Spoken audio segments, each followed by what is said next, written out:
Lizanne Flynn. I'm a master healer who holds space for any earthling as they reunite body and soul in their planetary experience. I'm a bridge for relationships between all species so that the heart bond becomes stronger, deeper, and more loving. I serve in the roles of animal communicator, medium, and medical intuitive, and I use the tools of shamanic journeying and soul retrieval to support all earthlings in their recovery from past trauma. I'm certified as a Reiki master teacher and as a canine massage therapist. This is the Animals iView podcast. Right out of the gate and in full transparency, my relationship with the angelic realm is what we might call episodic. While I don't think anyone can have too many decks of oracle cards to play with and use when analysis paralysis of human experience comes on, maybe that's just me, I have not ever been drawn to buying a deck of angel cards. And when I think about it, in my human experience, I feel like there's not enough oomph for me in this dimension. And by oomph, I refer to a sensation of solidity, of being wholly present throughout dimensions, to include this third one on Earth, and as well of having corporeal or physical form before or now on Earth or another planet. There's a lack of resonance for me that could be due to my sun sign being Capricorn and an earth sign, and my soul path then literally grounded to earth, as in pounded in. It could also be that I perceive angels through a lens of religious connotation, having their identities drilled into me through Catholic indoctrination through college, admittedly. And whatever the case, my human experience is simply not of that vibration on the regular. And I think it's great for people who do feel that vibration, because the more diversity of energy through human experience on Earth, the better. Because that's what matters most, right? How it feels to your body, and then by extension, you. That being said, I do think it's important to separate out any underlying belief systems from the energetic fingerprint of angels themselves, because that's up for individual interpretation. So how Archangel Michael speaks to and works with one person might be quite different than how they speak and work with someone else. And yes, there are likely to be common themes among these interpretations that resonate for you. I'll likely repeat myself with this resonance thingy as I do with spelling, just because it's so important to your unique human experience. Take what fits and leave the rest. If it doesn't fit, if it doesn't resonate, then it's not for you. If you're not familiar with, say, Archangel Gabriel or Ariel, should they appear or let you know who they are, which is usually a strong indication, head to ye old interwebs to see what resonates. When they make an appearance in your life, and or if you feel particularly resonant with that, subtract out the belief system that says asking them for something or working with them gives you a special kind of oomph yourself in human experience. We can get like that, our species, especially in the metaphysical community. And I am also of the opinion that we can get stuck in the practice, air quotes, of a certain type of energy where it becomes us rather than it calling to us because we already are it, if that makes sense. And I think the multidimensional space of energy is large enough to hold a plethora of services and offerings of empowering and realigning experiences. I'm in the midst of another FGO, aka effing growth opportunity, as humans call it myself, in learning how to write for humans. In other words, in learning how to be an actual scribe. Sure, I know the subject matter fairly well, and yet presenting it in such a way over a long form, like a book, makes me feel like I am just starting out again. And that's been a very long time for me, that I had something new, which is exciting and at the same time absolutely petrifying. In my own experience, I'd rather keep it light, as in not heavy or stuck in a place. And truth be told, when I hear, oh, you're an animal communicator, my personality sits up a bit, and I usually add, I'm also a medium, a medical intuitive, etc. I'd rather let the animals and whoever else wants to surprise me to do just that. It will only make all of the forms and modalities about which I already have knowledge that much deeper, because my own planetary experience is getting that much deeper by interacting with another and newer form of energy. The episodic nature of my experiences with the angelic realm has come usually in the form of archangels, who can maybe be referred to as the heavy hitters of the angelic realm, although to whom you talk about that will vary naturally. Wikipedia says that archangels are the second lowest rank of angel in Christianity, and in Judaism, the prefix arch, spelled ARCH, as in archangel, means princes and therefore the highest ranking angels. That group may include Michael, associated with protection, Gabriel, associated with communication, Raphael, associated with healing, and Uriel, Uriel, associated with wisdom. This group is also considered by some to be guardians of the four corners of our world. Ergo, there are four of them. And however, just like Pluto, Uriel is also sometimes not considered to be part of the four, as my research tells me more likely Catholicism. There are others beyond these four, of course, and I would encourage you to buy a deck of oracle cards to which you are drawn and knock yourself out with getting acquainted with them. I have had Archangel Michael come into a client session once or two or three times, especially early on in my career, and it was a really interesting, mostly clairsentient experience. Imagine if Shaquille O'Neal, and for all y'all who don't know, he's a really tall, retired, former NBA player. Just Google Shaq O'Neal and you'll see what I mean. If Shaquille O'Neal himself teleported into a small room and landed with a whoomp in one corner of the room. For me, I could feel the vibration that shoe size 22 and those feet would make, and his energetic field was quite large. He wouldn't do anything. He just stood watch. And after the first or second time, I understood that his coming in, unbidden by me, I didn't ask him to come in, was an indication that I was perhaps in a bit of a sketchy energetic area and that I needed to be ultra aware. I wasn't fearful when he came in. It was more of a, well, Michael's here, so that must mean something.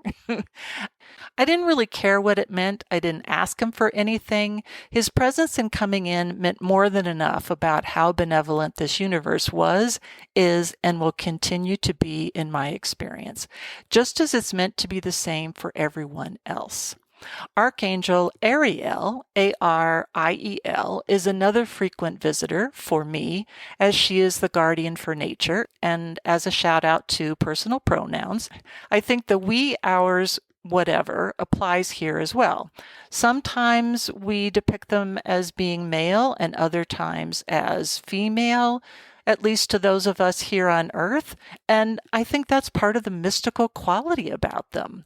As with most guides or spirit partners who happen to step in, I usually say if they want you to know who they are, they'll tell you. With Archangel Michael, for me, I probably felt the word Michael, and with Archangel Ariel, I heard her name, and I felt a decidedly feminine energy as well, as usually see her wings wrapping around my shoulders as in a hug. For everyone else, this will be predicated on your life path as well as your soul path. The default identification for our species is individual, and so, I perceive, the realms and dimensions of all energetic beings who are in service to this planet and all beings on this planet, they kind of roll with that. It's far easier, I'm hearing, to go with the flow than against the stream and try to re-educate billions of us. They're so eager to support and guide that they'll take any opening we give them. What we do with that, of course, is entirely up to us via free will, which naturally gets us into a heck of a lot of trouble, at least from their perspective. Quote, "You're so stubborn, a lot of you, that a homing pigeon has a better chance of finding their home, in parentheses, center, than any of you do. Only when your internal GPS is oriented to our walking amongst you, providing comfort and warmth, will you begin to trust the experience rather than rely on what someone else has told you." And I just got to say, this message is of the same inside out kind that I associate with the vibration of the angelic realm. In the world of musical notes, I will sometimes hear 2 octaves above middle C, as on a piano, when I'm working with angelic energy, and I feel that particularly high-pitched vibration. And to be sure, not all energy is the same. It is diverse and varied and suited for a particular matching vibration and frequency. We have so much of it at our disposal that rather than ask for it, that it's better to simply be expectant that this energy is already present and perhaps just waiting for the right time to come in. And sometimes with universal guidance, including the quite specific angelic energy, I think that it helps to be just a little bit lazy. The lazy part is about the contrast that partners so well with human experience. It's about waiting on the universe to peel you a grape, or to fix you a cup of tea, or to cook you something so outrageously decadent that you'd never do that for yourself. It's about being expectant without expecting. One is a state of being expectant, and the other, of course, is a list. One is when your effort aligns with the intention of the universe giving me all kinds of support and when I least expect it. And expectant is not, I expect that this will happen, or I expect that this is what that person will do, or I expect that I'll be respected at work when X, Y, and Z happens, or I expect that if I do what they want, they'll love me. It's about understanding that less doing and going means we're making room for magic to slide right into our DMs and knock us off our feet by being expectant. By definition, expectant is an excited feeling that something good is going to happen, and more often than not, for me with animals, it's that I will partner with them in building better relationships with their guardians. I don't have a list. I know that it will happen, and probably most importantly, they're in charge. I'm following their lead, so thus, the lazy part. I, of course, get all the credit, which I hopefully openly pass along to them all the time. I know that the less I do, the more will happen. I'm not invested in what will happen. I know that whatever is meant to be will happen based on my intention of highest and best good for all. And of course, maybe relaxed is a better word than lazy, although even with relaxed, there may be some question of, well, how do you do that? Which I can't explain really, because in my experience, this is how it happens. In another's experience, it may be different, and yet the animals are stepping in with, quote, "How often do you see us stressed or even thinking that we're not doing enough?" And I dare say we don't see that, so their point is well taken. The thing is, we're so brainwashed with the habit of nothing will get accomplished, and I won't accomplish anything unless I do. So instead of focusing on the being part of our energetic field that actually powers our human experience, the relaxed or the lazy part, we focus on the gains that we're making in the human experience itself, without really listening to or deciphering, or more importantly, applying what we receive as support from the universe and at times angels. I'm hearing that the universe says that when we get in the go, do, go mode and either disregard or don't apply, my favorite, don't wait for the timing of the guidance to occur, they think that's the same as trying to put your socks on heel first. Which is impossible, right? And I'm talking about crew or ankle socks or longer. The little footy ones you could maybe put the heel on and stretch the heck out of the rest of the sock. That would not work for my size 10 and a half AA feet, trust me. But there's only one way into the sock, and that's through the hole at the top because of how it's made and how human feet are made. They're literally made for each other to match the outlines of physical anatomy. In other words, your experience. We wouldn't dream of putting on socks any other way, which, from the perspective of the universe and the angels, is the same as acting out of human experience based only on human experience and without the input of energy and or universal guidance. Sure, you could go barefoot, they say, and what would happen when you do that? You end up with feet that get cut and bruised and, well, build up really hard calluses, which may be useful, these calluses, and at the same time, I'm thinking of the quote by Thich Nhat Hanh, "Walk as if your feet are kissing the earth." Hard to do with a soul full of, pun intended, calluses. Socks are meant to provide warmth, comfort, protection, and fun, right?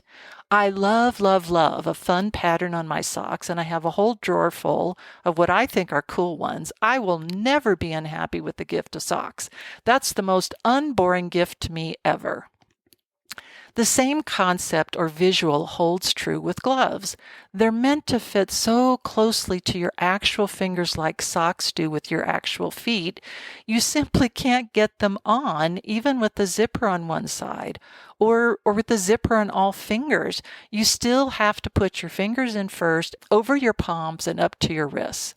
The purpose of both socks and gloves is to make your hands and your feet more comfortable on planet Earth. What a brilliant analogy, right? It's almost like we're on Universal Jeopardy. I'll take clothes for $400, Alex. What fits so closely to human experience on Earth, provides comfort and warmth when necessary, as well as cushioning against whatever our hands and feet might come in contact with. Smack the heck out of those buzzers, people. It's universal guidance and energy in the form of angels. That's pretty much the way it is with energy, that we can choose when we need or want comfort, support, and security with this unified duality design on planet Earth simply by visualizing socks and gloves, the very essence of ordinary on Earth for humans. As the poet Mary Oliver said in her poem Wild Geese, quote, "You do not have to be good. You do not have to walk on your knees for 100 miles through the desert repenting. You only have to let the soft animal of your body love what it loves." There are no prayers needed for something to happen or something not to happen. There is only your own experience and how you want that to be in an affirmed statement of highest and best good at this point in time. And you know, the sock and glove thing is so very cool and fun to consider because angels have not had corporeal or physical form here on planet Earth. They are the literal definition of pure energy, just as you are on a soul level. So who else could be as close to you as your own angelic posse? Oh, and by the way, they would also add childbirth as another analogy. There's one way in and one way out. Once you enter physical form on Earth, I'm seeing a bit of a barcode stamp of soul that appears as an indication of what's already inside. And who better to support soul path than the angelic realm? Not just this planetary existence, this one way in or one way out thing I'm sensing. As you are energy, you choose to fill your experience with that rather than the other way around of filling your human experience with yet more human experience and reactions and fear and. Seems like a sock and glove scenario to me. There's no separation, of course, even between life and transition, and I think the angels wanted to add a bit of comedy to make you LOL or at least giggle a little bit with the whole childbirth analogy. Once you align your energy within human experience with the energy capital E and guidance already present, the creative part of what comes out is amazing, just like childbirth. along with being expectant versus expecting or expectations. And I'm overemphasizing the whole childbirth analogy, as that's what was added for emphasis by the angels. I would add to see any information coming from the universe as guidance versus answers. Oh, we are so very big on our wanting answers, aren't we? What does it all mean? What does it mean when I see an eagle or an ant or a bat? Who is my guardian angel? And we tend to rely on others for these interpretations. We desperately want to know, am I on the right path? Am I doing the right thing? How can I find happiness? Will this new job or person or thing bring me happiness and joy? Whatever this wanting an answer is, the energy of that can crowd out the incoming guidance or the guidance that is already present that provides the very steps to find your happiness, your path fit, and all. The more you begin to speak in the language of energy and to see and to hear and to feel and smell and taste in the language of energy, you begin to experience such wonderful aha moments and feel more inclusion than you can possibly imagine, and maybe for the first time ever in your whole life, where the word family and your experience of your biological one pales in comparison with that of other animals, plants, and crystals' experience of family, to which you now have access, so that you begin to soften and realign your need to belong and to know, and replace that with knowing deep down in your bones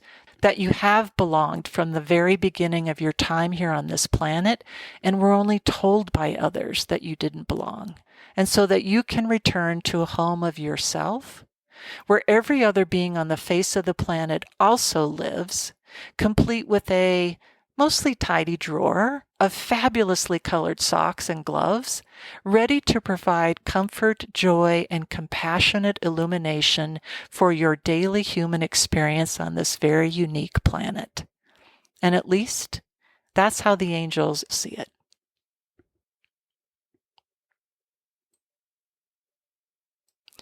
Thanks for listening today. Leave a review and be sure to subscribe to this podcast. I offer all new clients a free 15-minute consultation. To schedule online, go to lizanneflynn.com. Come and find me on social media, Facebook, Twitterverse, Instagram, and LinkedIn. I encourage you to sign up for my quarterly newsletter on my website, where I also post notices for upcoming events, the starting date of courses in the Animals iView Academy, and online psychic fairs. The episodes of this podcast are available on my YouTube channel, complete with subtitles. You'll find that link in my podcast footer, and be sure to subscribe. This has been the Animals iView podcast. I'll see you next time.